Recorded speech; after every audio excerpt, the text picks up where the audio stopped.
the environment, along with the attitude of people towards themselves. The concept of personal space and how does the knowledge economy transform the human economy in cities by 2050. The success of economies, countries and continents. Within the last 12 years, the Astana Economic Forum has become a recognized global platform.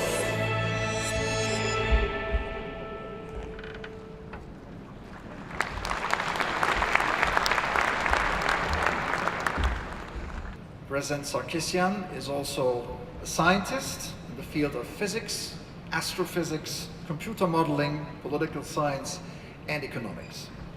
I now have the great honor to pass the floor to the President of the Republic of Armenia, Armén Sարգսյան.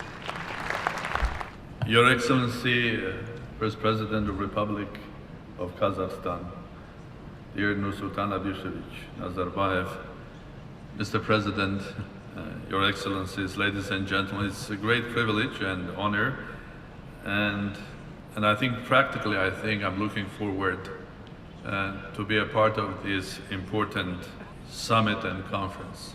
Thanking presidents for inviting me for this conference, I would like to start with an important point which is called vision. It starts with a vision. Everything starts with a vision, with a dream. We are human. And I do remember early 90s when I first came to this place. It was a small town in the middle of Kazakhstan. Beautiful, more beautiful space rather than a city.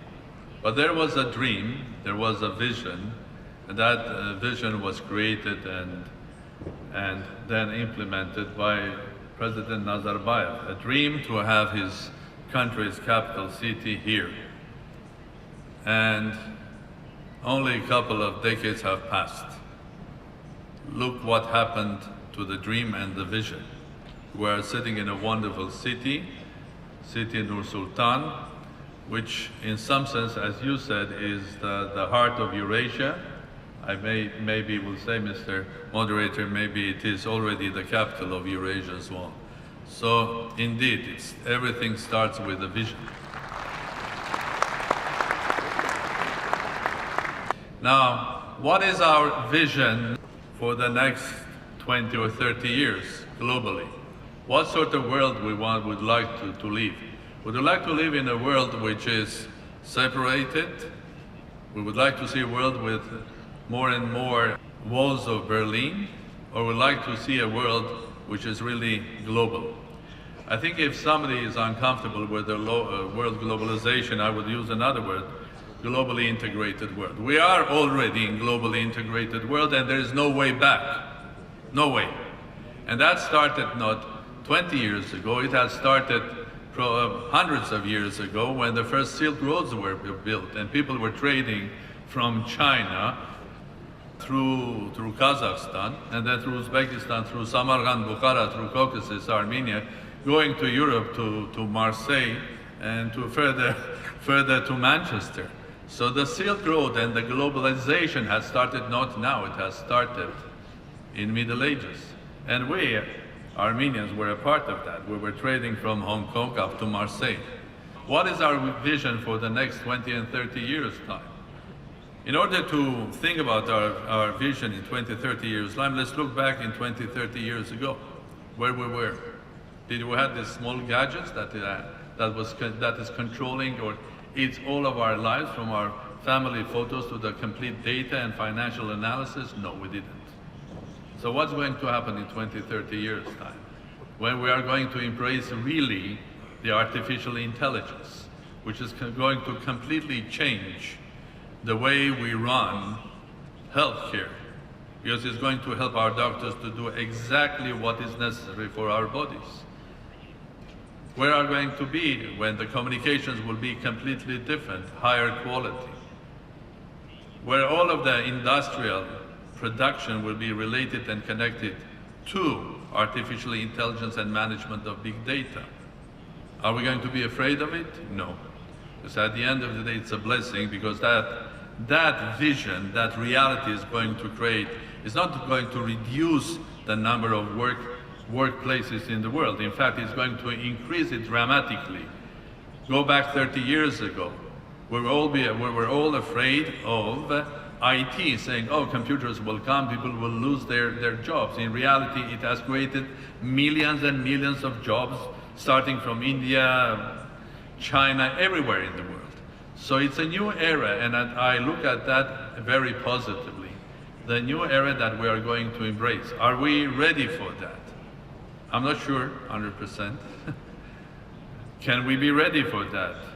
I'm sure 100% that we can be ready for that, and we have to start being ready, and our focus there should be, I think, on education, preparing our children to the next phase, to the real 21st century, because the 21st century didn't start at the year 2000, it's starting now. We are just at the gateway of 21st century. Now, what are going to be locomotives? Our moderator said, as the first locomotive is the human being. The biggest 5 or maybe even 10 companies now in the world are not the natural resources companies. They are the ones that are working in IT sector and high tech, and are all focused into artificial intelligence. But the core of that change, are 2 factors. The first one, indeed, is the human being, the creative man. So what is going to drive the change is going to be an innovative person with the tools of the 4th industrial revolution, with the tools that will enable them to, any individual to be creative, even at home.